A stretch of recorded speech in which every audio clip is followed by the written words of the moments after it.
جمال الوجود بذكر الإله. اولین شخصی که وارد بهشت می گردد.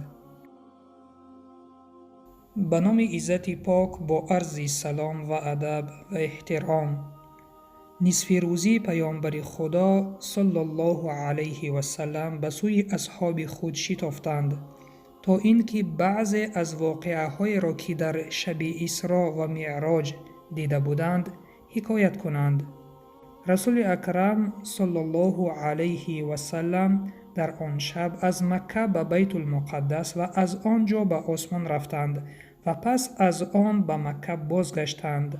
همه این واقعه فقط در یک شب صورت گرفت.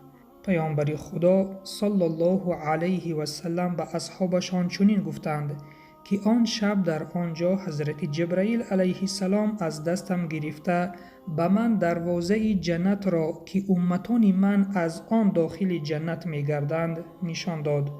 پس ابوبکر خداوند از او راضی باد با شوق گفتند: ای پیامبر خدا، دلم می خواهد که کاش آن لحظه همراه شما می بودم و شاهد واقعه می شدم.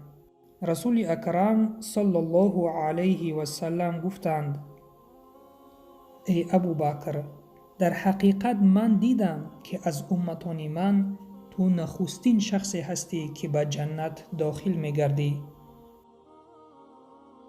بله برادر و خواهر ایمانیم، ابوبکر خداوند از او راضی باد یکی از آن 10 صحابه می باشد که در حیات خود بشارت به جنت در آمدن را از پیامبر اکرم صلی الله علیه و سلم شنیده بودند.